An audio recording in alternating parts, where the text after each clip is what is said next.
You know what? I'm a fan.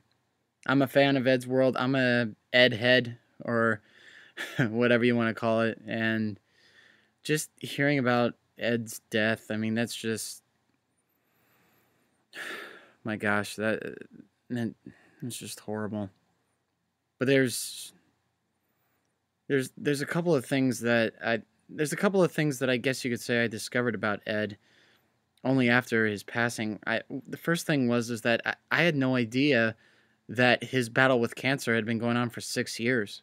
I, I, a couple of months ago, that video came out where Ed was in the bed and Tom and Matt were there with him and everything, and then they had like this little animation of the leukemia cancer blowing up or something like that, and I thought that was the first time that that had happened. You know, I thought that was the first time that Ed had gotten cancer. I had no idea that this had been an on again, off again battle against leukemia for over 6 years. That means that back in 2006, when he was making these animations back in 2006, going into 2007, right when I started to watch, movies like Tom's Tales of Brilliance and the first Santa Claus and Spares and those videos and stuff like that. It's like he was making that stuff in the midst of the leukemia and in the midst of cancer going around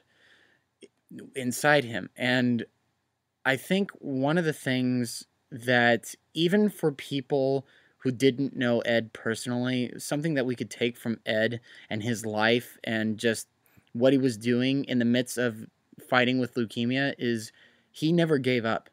He never stopped fighting. He never stopped believing that he was going to get over this. And if that one animation, that one video and that one animation of Ed in the hospital bed with Tom and Matt and the leukemia cancer bug exploding and everything, was that he completely believed that he was going to get over this, and it didn't stop him for a second.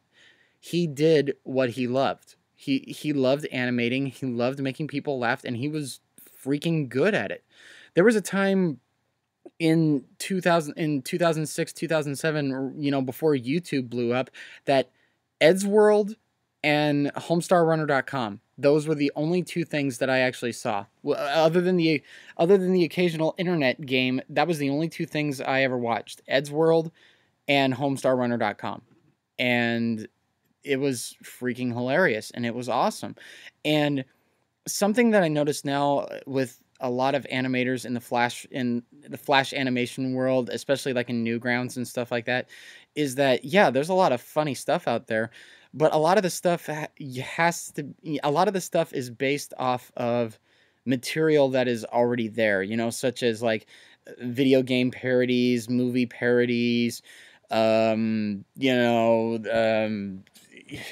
what I mean. Artists like Kerbo Fur, Ego Raptor, and just people along those lines. And I'm not saying that their stuff isn't funny. It's just, it's parodies. It's stuff that's based off of other stuff. Ed never had to rely on parodies or rely on anything else like that. Sure, the occasional video game music was in there. There was a Ghostbusters reference in the Ed's World Halloween special, and there was, little things like that, but it was never so much to the extreme like Ed being thrown into a video game and now he's Mario, or something stupid like that. It was always original, it was always funny, and it was always in his own personal style. There's a lot of cartoons out there, there's a lot of animation out there that's just spectacular in its graphic detail and everything like that. And especially during the later parts, there were backgrounds and there were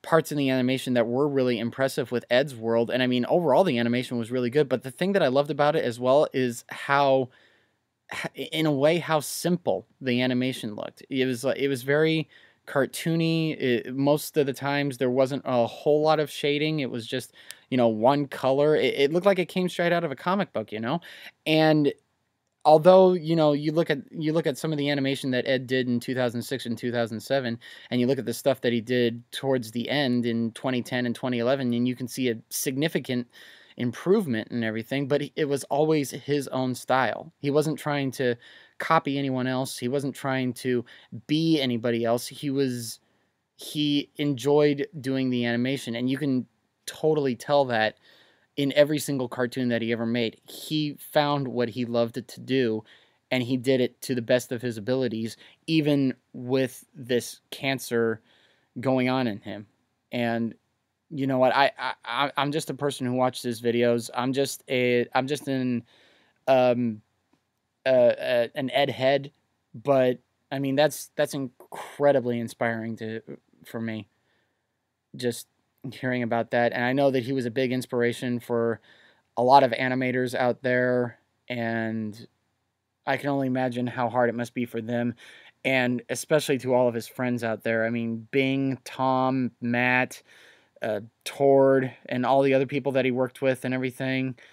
I, I mean, my prayers go out to you guys. That this loss has got to be extremely difficult for you guys, and you know it's difficult for it's difficult for fans of us as well, because I mean it's it's not so much that, you know, we know that there isn't going to be another cartoon. That's not the reason why we're all upset. It's just we knew that this guy loved doing this. He was hilarious.